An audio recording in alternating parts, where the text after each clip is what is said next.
Hi everyone, and welcome to Uncorked Canvas Online. My name is Rebecca and I am your teacher today. I'm going to instruct you how to paint 3 different types of trees today. So we're going to break down how to not paint a tree first, and what I commonly see people do in classes, and then do a little bit of comparison so you guys can see the correct way to kind of break down and build up a tree, a couple different varieties. So we'll simplify it, I'll show you plenty of examples, and then we'll paint ourselves a little picture for you guys to see it all come together. All right, let's get started.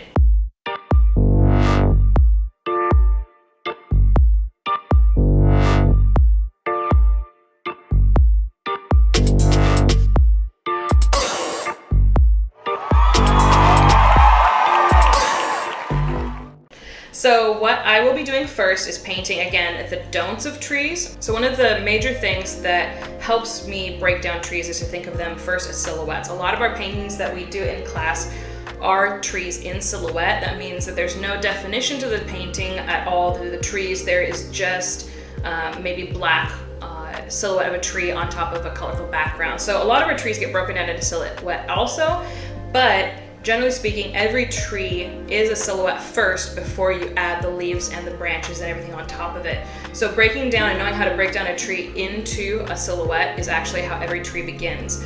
You can do a silhouette in reds and purples and whatever you'd like to, but we're going to start with blacks just to show a good definition of a tree. So I'm going to grab just a medium-sized brush to get kicked off, and I'll just do black just to show again that silhouette and some of the mistakes that I see people make. Now, one of the major things is how you load up your brush. We're using acrylic paint, so the paint itself is quite thick all on its own. Now, what happens regularly is people will run out of paint by not watering down their paint. So if you're trying to do a tree trunk, you'll run out of paint like this and not have a really solid tree trunk. You won't have also the definition to those edges just because your paint has not been watered down. So I'm gonna get my brush a little bit more wet. I even stir some water into the paint. And this is true for painting everything with acrylics, but for trees, it makes a huge difference as well. So if I add water to my brush, then you can see the edges are a lot more defined and I've got way more of a solid brush stroke. So that is something that helps just right off the bat, is getting your brush loaded correctly, is getting some liquid into it so it's not just dry painted. What I generally see people do is paint, for one, with kind of a dry brush, and then what they do for a tree trunk is they paint like this for their tree trunk, and then they'll do branches that come like this out to the sides, and then branches that go like this, and then maybe a little connection here, and then just little branches that all look exactly the same. There's a lot of different things that we'll try to point out with this. So for one thing, the pressure is a little bit inconsistent and all the branches start to look the same.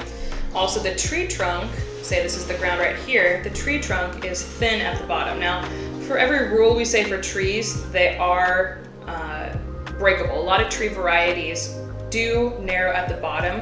Generally speaking though, most trees are going to follow the example I'll show you in a second.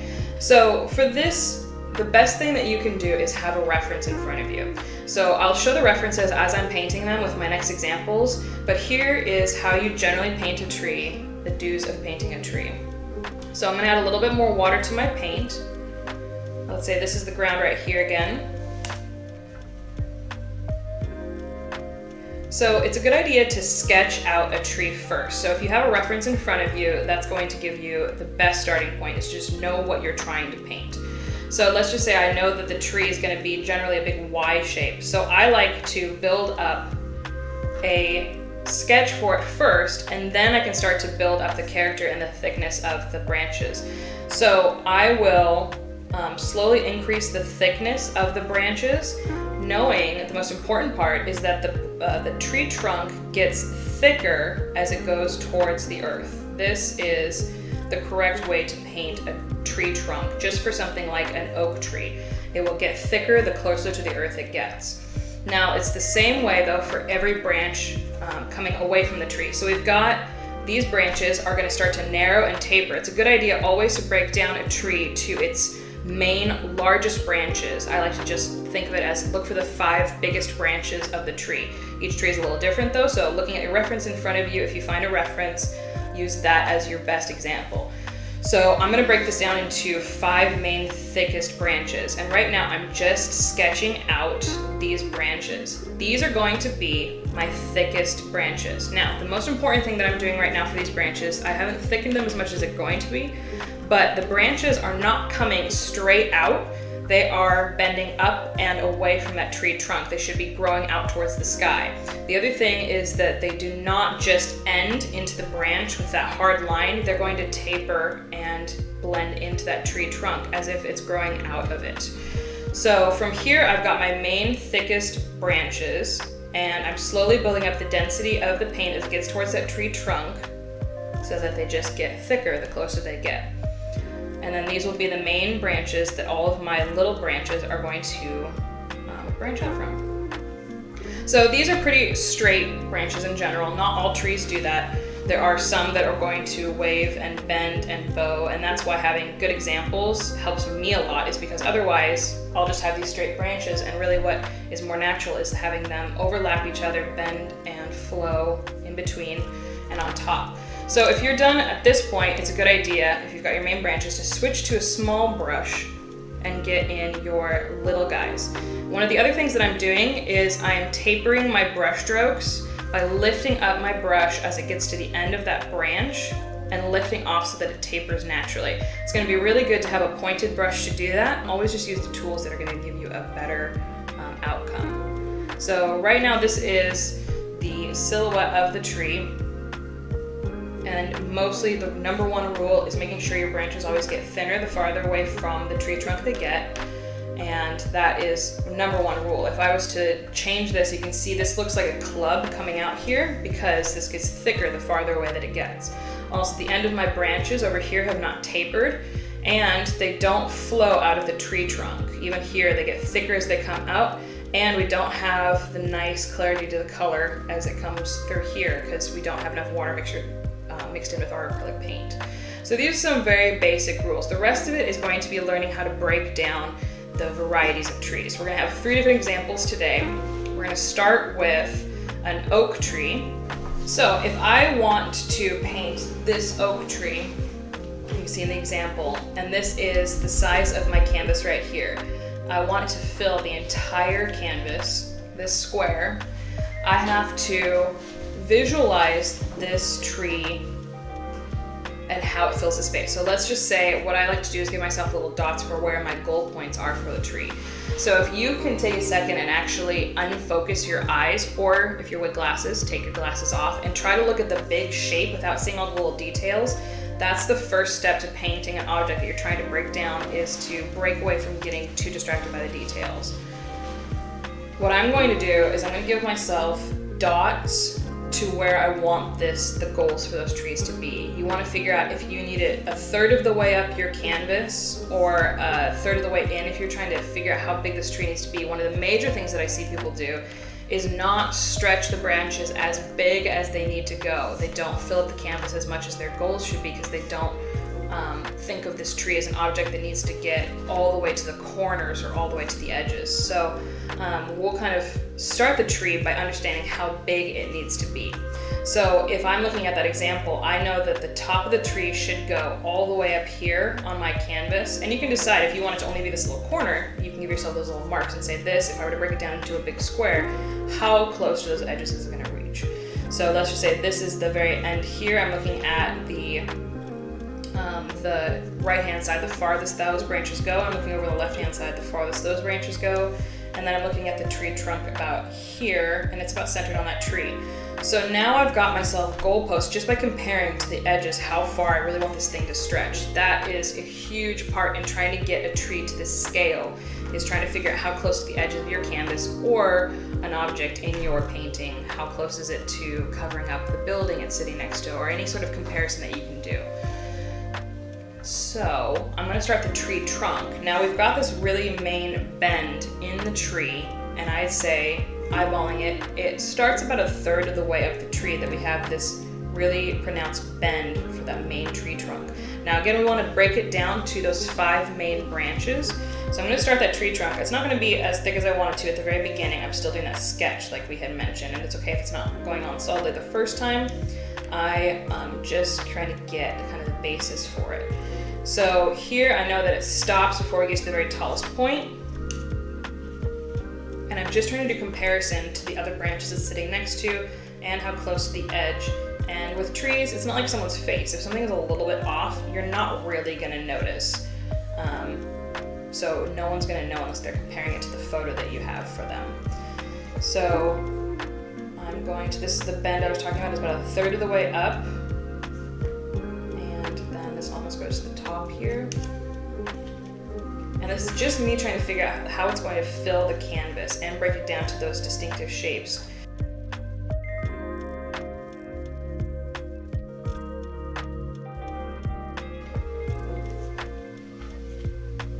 So then these are kind of my main ones. So now I can start to thicken up the tree branches. There's one here that I missed. I can't really see where it's gonna go, so I'm just gonna leave it there. And once I put the leaves on top, it'll make all the difference. So I'm gonna go ahead and start thickening the tree trunk, just going according to those rules. It should be the thickest at the bottom. Start to taper just a little bit as it goes upwards. And because this brush is very small, it doesn't hold a lot of paint and it doesn't hold a lot of water, so that's why I have to keep dipping it. Try to paint it so your first brush stroke does the job. If you paint it again and again, then your paint just goes on thicker and thicker. And it makes it much harder to control what you're doing. Alright, so we're gonna keep it simple. Try to keep it down to the few main branches.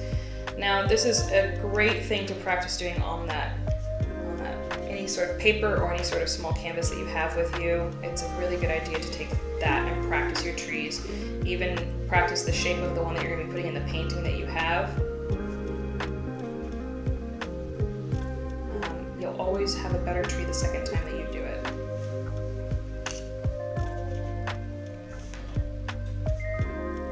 Okay, so that's generally the largest branches. Of course, we're painting so small, we're not going to really see the small ones. So they say this is the ground right here. So we want to get this general shape of the greenery itself. There's a couple different ways to do that, whether or not you have a fan brush or whether or not you have a square brush or a pointed one. You don't have to paint every individual leaf. You can do just kind of some fun techniques with a big brush and a stippling. So that's taking some of your bristles and kind of pouncing it as you would stippling. With this brush, because it's got a hard line for the edges, it's a lot harder to control that. You can see it just kind of fills up a little too quickly. We can control it better with the corner of that brush. And I'm working on that silhouette according to my references, and then if you want to give yourself those dots all the way around the perimeter and give yourself kind of an ending point and give yourself a sketch, use dots to do that. And one of the major things with trees is how much sky you can see on the other side of them. Some trees, like evergreens, do fill up and you don't see any sky on the other side, but trees like this, it's really important that you not cover up your background or you've completely lost the shape of the tree, as well as just kind of distinction for what you don't see. So I'm going to take the corner of this brush, and of course on a larger scale it would be easier to paint with it as well. I'm twisting the brush to get the greenery in there and just pouncing slowly the texture of the leaves and building them up. Now again, this is the silhouette of it. If these were green leaves, you'd be able to see the tree trunks through that just a little bit easier. But we should be able to break down every tree into a silhouette before we commit to color. And I'll show you why soon. So I'm twisting to get this texture so that not every brushstroke looks stamped on. And I'm trying to leave a good amount, according to the reference, a good amount of sky showing through. So this is if there's one main big tree filling up the canvas. Now if we had a bunch of other trees that we're trying to fit in, like evergreens, the silhouette of evergreens, a great way to begin that is by giving ourselves a guide by first doing the tree trunks the whole way across. So say this is the ground right here that they're going to come out of. By giving yourself the tree trunks and where these are going to go first. It's a great way to build that composition and fill this up and know kind of how far this forest should go over to the edge of the canvas, how tall they should be. Your references are going to be your very best friend when it comes to trying to paint something natural. So if this is an evergreen, then I want to use the guide to know which direction those brushes go, the brush strokes go, as well as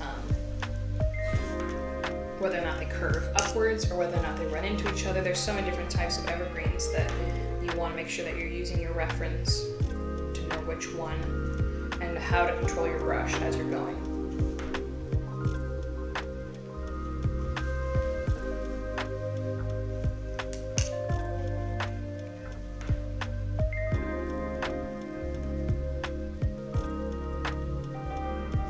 So when I'm painting trees, especially as they run into each other, I'm paying special attention to how much they combine at the base and maybe how dense it gets down there. And maybe this whole thing gets blacked out and maybe you only see a little bit of sky behind it. Those little details that really make your picture look full and finished, whether or not the branches go all the way to the ground and continue, or whether or not you see the base of the tree trunk. Those are all really important distinctive details that you want to make sure that you are including in your painting for these types of trees.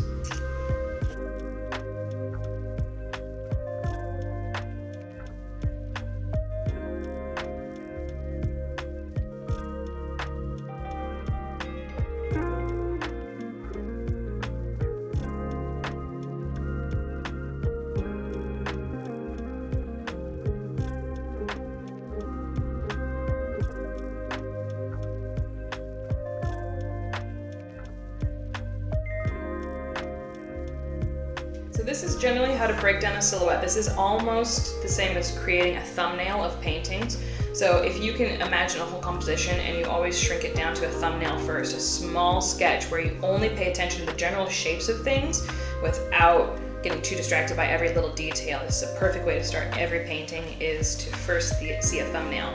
At least with our paintings, we already have the composition figured out for you. This is how you figure out a composition, how you want something to fill a page.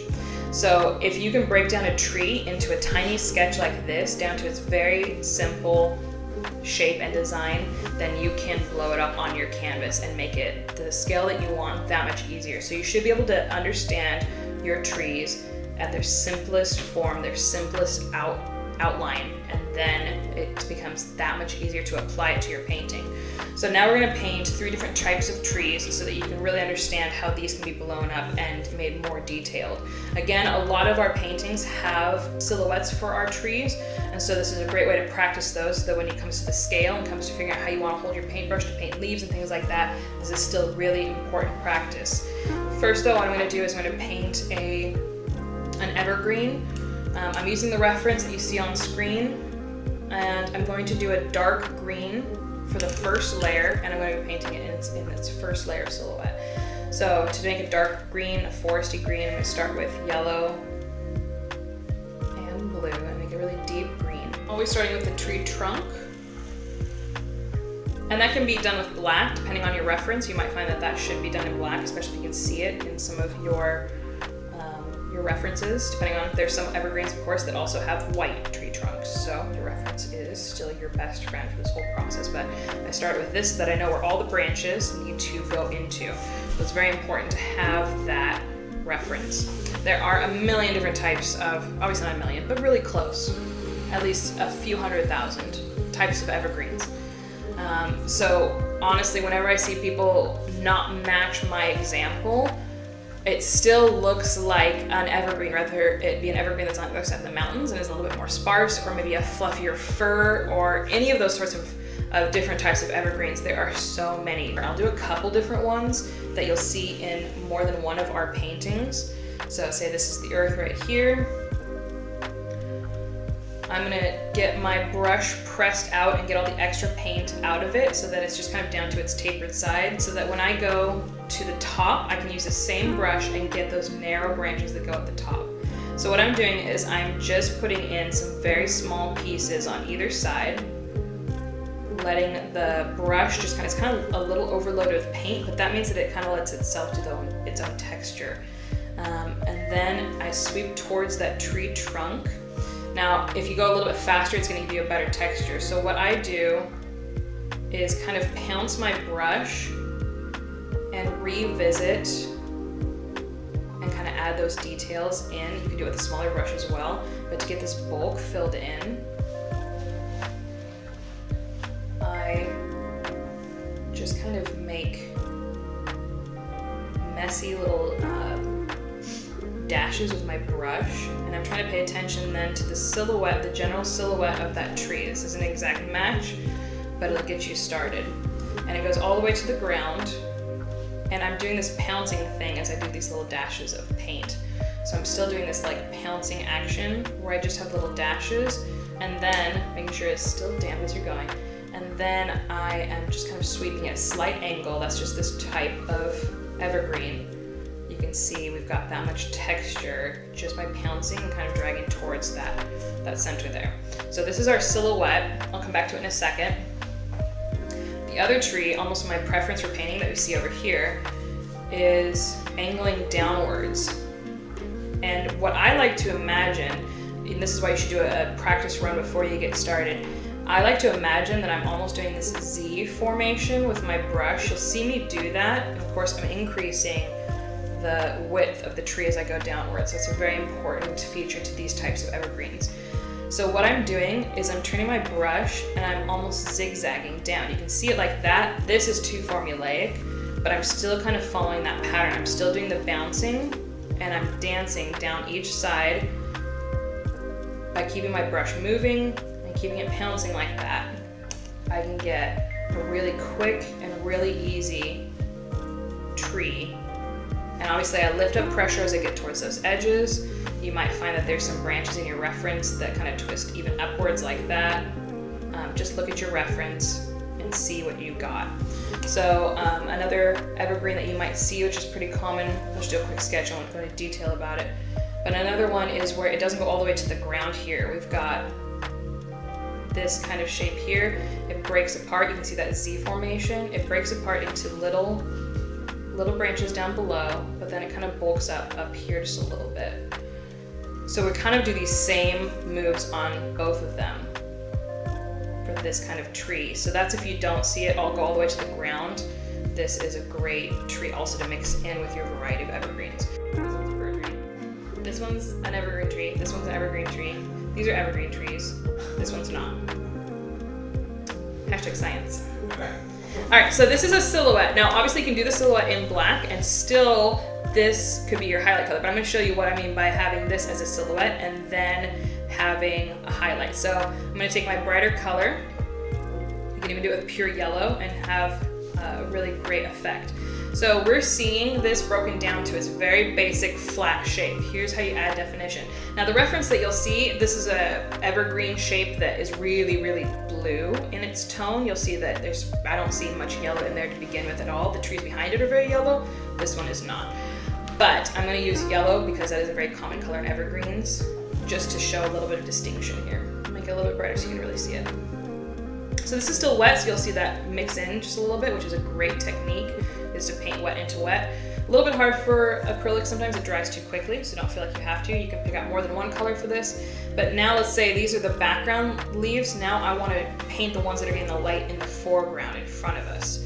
So I'll go back in and not covering up all that I did before, I'll highlight little pieces of those branches that came out in front. So I'll bring in some choice highlights, just the front where the sun is touching them, maybe the top of the branches, wherever the sun may be. It depends on your light source, so I can't give you a hard and set rule for where this should be, but generally kind of the top of the branches, leaving that shadow showing through. If you need to even add more highlights, you can do more than one shade of highlight depending on your reference. And you're just going to add now the definition. So you broke it down to the silhouette. With painting, you always start from the backgrounds forward and go forwards from there. You always start with the darkest color and then build up the highlights in front. So this is what we've done with this tree now. So for this one, I'll do the same thing. And this is how you'd also paint snow on top. You'd start to put the highlight or the snow by putting it on top of the branches here. So I'm going to go in, and this is where a fan brush is really fun to use, but I'm just going to bring in some highlights towards the top of these branches and leave maybe the base in the shadow down here. You can even come back with shadow later on and add more definition between them. And you can see now the difference between starting with silhouette and then bringing the highlights in front, and then being able to break it down into its basic shape so that everything on top is just adding to what you already did. All right, so those are very, very basic evergreens. These are what you're gonna see in most of our paintings, whether it be in black and white or in blues or in greens. This is how they're generally gonna interact with each other. They're gonna run into each other at the base. They're gonna be really fluffy. They widen as they come down, and they have those very narrow, elegant tops to them as well. So for this one, I'm gonna actually use this as the example. Let's just pretend like this is a silhouette, just like we did with these. And I'm just gonna paint some highlights to the leaves in front.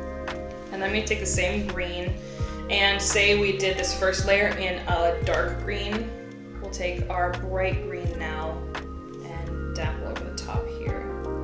Now pay attention to your light source. A lot of times it's gonna come from the top of your tree, and all of this will be a dark green, or it'll come from behind, and only the edges will get, you know, this bright green. So your reference is your best friend. Now don't forget, we still need to see that sky coming through. So just pay attention to if you need to come back in later with your small brush and maybe add in some branches that you see in front and on top of things. For these little leaves at this scale, don't forget to switch to a small one. I always use a brush like for the whole painting and forget that I need to actually switch.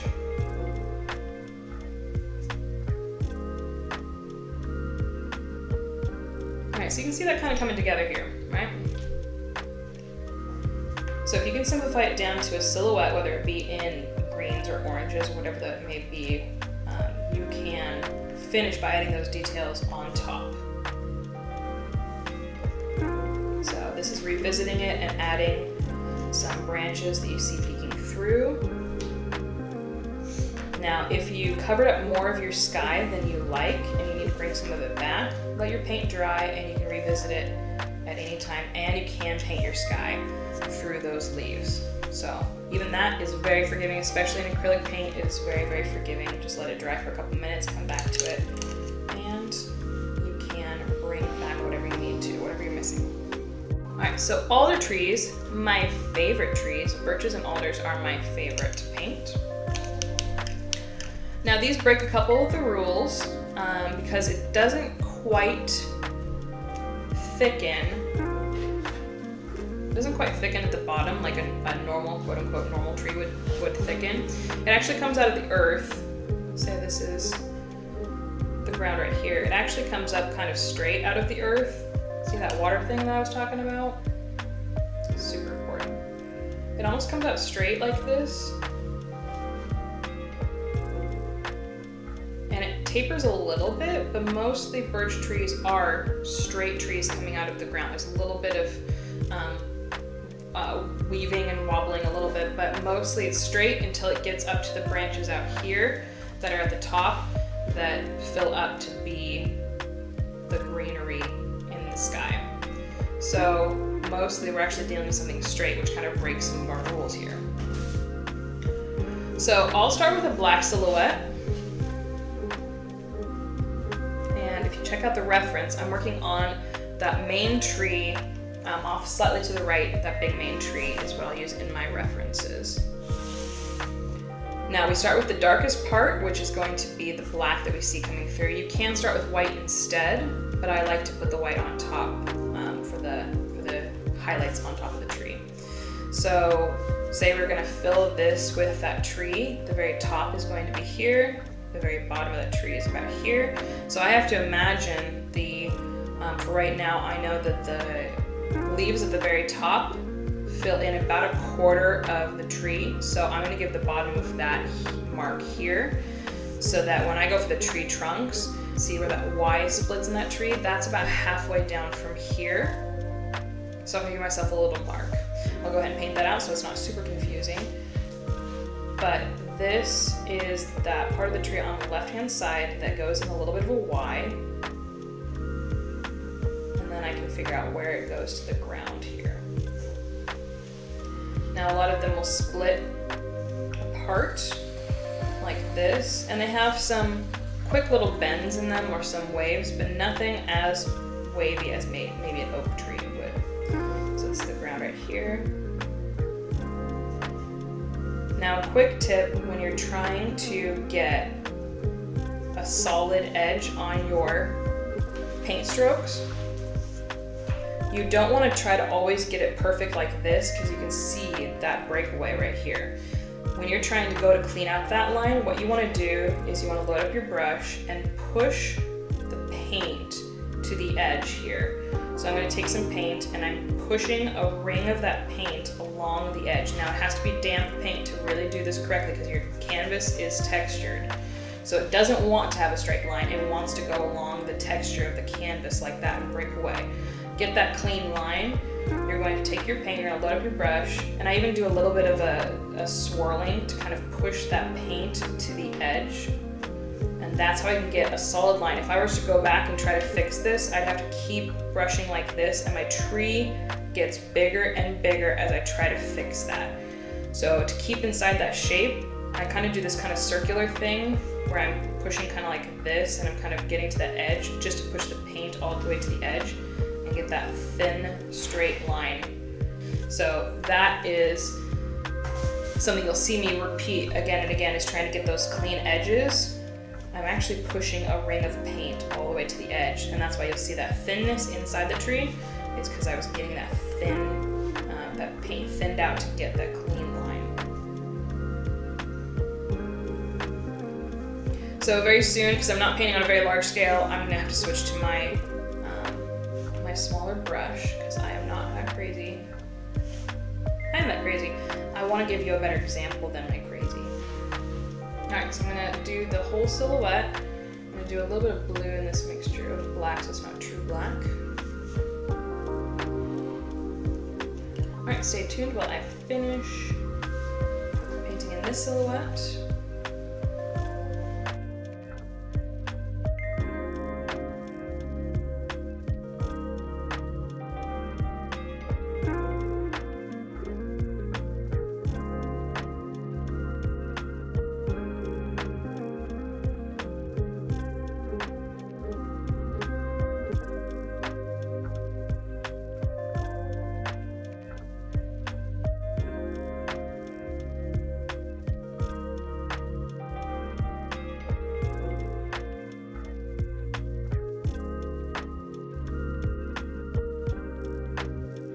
So now I'm going to give myself a little guide for where those leaves are going to end. I'll just use this black, which I definitely won't regret in a second. I'll let this dry before I do any of those leaves though. And this is round and really fills up in between all of that. It's a little higher than I thought. And then I will make sure this is totally dry, because I don't want any black brought into my oranges later on. So that's going to be my birch. Alright, so before we paint the leaves that are in front, let's go ahead and finish the trees, because when we try to avoid the leaves later on, then it causes a lot of complications. Not that I say that from experience, but we want to make sure the tree trunk, which is going to stay in the background of our leaves, is finished. So depending on what example you're using, usually it's a gray, sometimes there's a little blue mixed in, or it's pure white depending on how much contrast you have. I'm just going to go with a bluish white, and you can see all the black kind of coming in from the background. Just again, use your reference, but not all of this gets painted out. You can just do little chunks that get whited out depending on your reference. So one thing for these trees, and you'll see these in quite a few of our paintings, especially around the fall time, your brush strokes can be curved to go along the direction of the tree trunk so that you can leave little bits of that black exposed to see the details of the tree bark. And it's it's a good idea to kind of have your brush strokes be textured by having them curve around the shape of the tree itself. So you can always come back with black and add some on top later as well. I tend to cover up a little bit more of my black than I want. We can go back and forth between it. But this will get us started. And this might take a couple layers to do. When you get up to to get to that pure white, you might need to do a couple layers. When you get up to those branches that are too thin to really do all detailing, you can definitely just straighten out your brush strokes. And ideally, in a finished painting, behind this tree would be a background that makes this less disappear with all that white. So keep that in mind when you're painting. You want to make sure the background is finished first, so these trees can make the impact that they are meant to.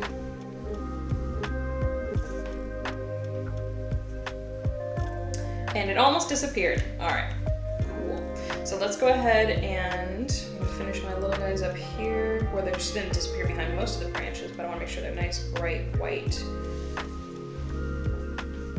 where you can see them. And then I'm gonna go ahead and make some orange. I'll go ahead and do that stippling with this larger brush, and then I can add little details after with my smaller brush again. So I've given myself a little bit of a guide for where this tree should go.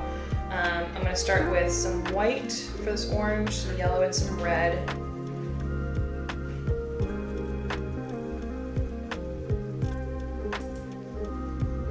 And then I add a little bit of black to make it a brown. That's what makes it the fall color. It's not just pure orange, it's got a little bit of brown. And that's what makes it look like fall. As things kind of turn for the season, they should have a little bit of brown to them. So you can see my light source is over on the left-hand side, but I want everything besides that to have a backdrop of my deep orange. So I'm gonna do the same stippling, and I can barely see any sky through most of this. So I can go get carried away and really pounce on more than that tree that had a lot of sky behind it.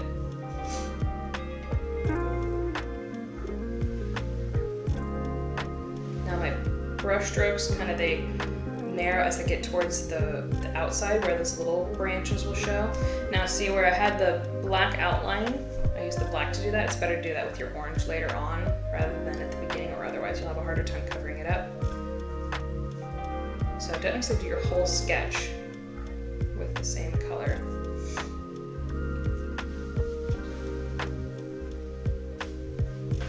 Alright, I'm gonna add more white and do the highlight side. You can really, one of my favorite things with this is to really get thick paint on my brush and kind of scoop it up and pounce it on. Not a lot of pressure so that it really just gets pushed on there and left.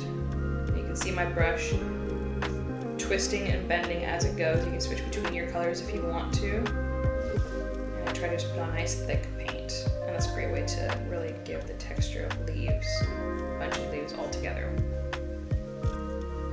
Getting in between some of those branches, but remember you can bring some of those branches back later too if you get them too covered up. They were just your guideline for where these branches should go. And don't forget to switch to your small brush whenever you're doing details. So I go back in here and add some darker branches.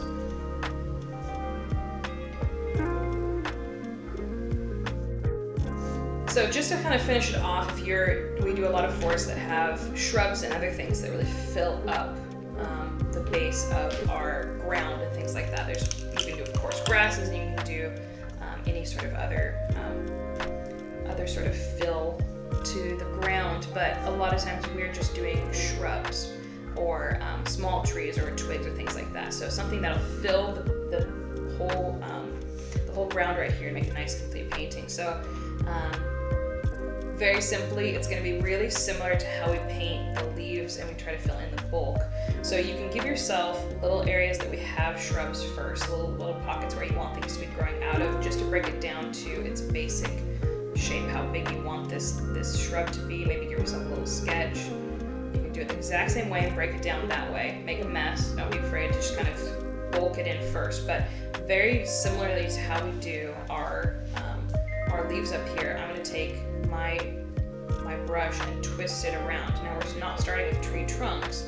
If this was a little tree down here, I could definitely start but I'm just twisting, kind of smushing the paint so that I get this really full look to my my shrubs or my grasses and things like that, and it really gives a nice full fluffy look to the greens.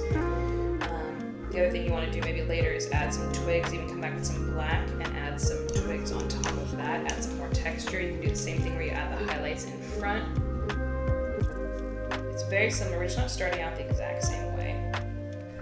So you can do those multiple layers as if this were a tree. I've got my brighter color. Now one thing that I'm doing is taking the corner of my brush and adding tiny leaves towards the perimeter, and of course some inside as well, but more towards that perimeter where things get a little bit more sparse. I'm changing the pressure of my brush. I'm still kind of twisting it as I go, so not every leaf looks the same, but I'm layering it on, and then as I get in, I'm going to do a little bit more mixing and filling it in, but just keep that in mind. It's the same with the trees, where I start to break it down as I get to the outside of that branch or that bush or whatever you're working on. For maybe a fall painting where we've got leaves on the ground,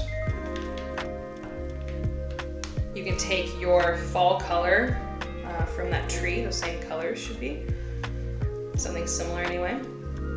It's good to have a variety of colors. It shouldn't all be exactly the same, but I'll have some falling leaves, maybe some, take the corner of my brush and have some, I'm going to twist and try not to have just a dot coming down like snow. With falling branch or with falling leaves, I kind of want a little twist. I want these all to be a little bit different and make it look like the wind is really taking them. And they should go in front of everything, including the tree, and kind of fall like that. And then on the ground, what you can do is the same stippling thing, except I'm not going to make it as like tiny pieces as that. I'm going to actually twist my brush and take advantage of the fact that it's a nice full brush and really fill it in. Take a couple different colors and twist on top and just create this really nice full looking ground down here.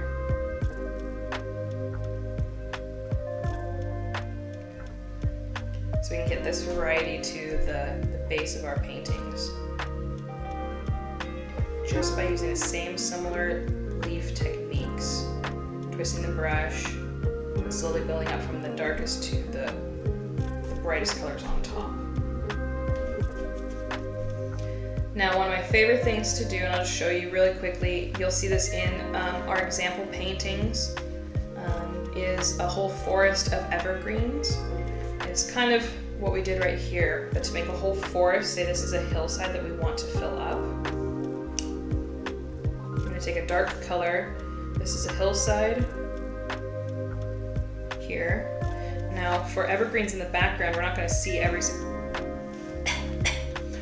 single evergreen, but we are going to see a really simple broken down shape of this. So I've got my hillside first with that same color, then I turn my brush on its side, and I start to do this zigzag thing. Now this is really important to have a damp brush so that you don't have to paint this more than once. And I'm doing what looks more like grass in front, but from a distance, it'll look like trees.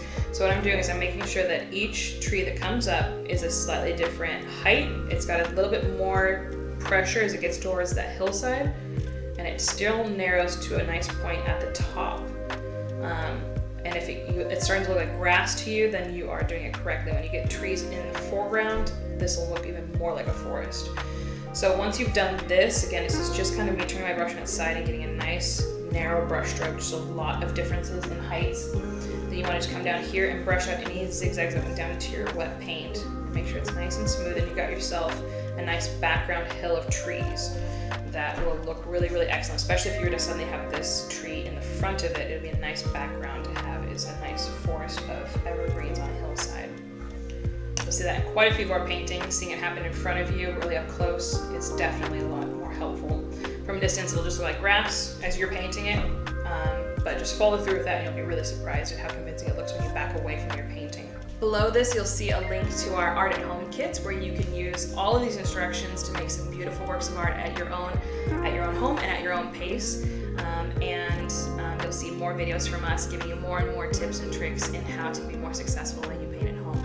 So thank you so much for joining me today. I hope you had a lot of fun. I love painting trees, and I know that you will love it too, especially learning just a little bit more how to do it yourself. Thank you so much, and enjoy.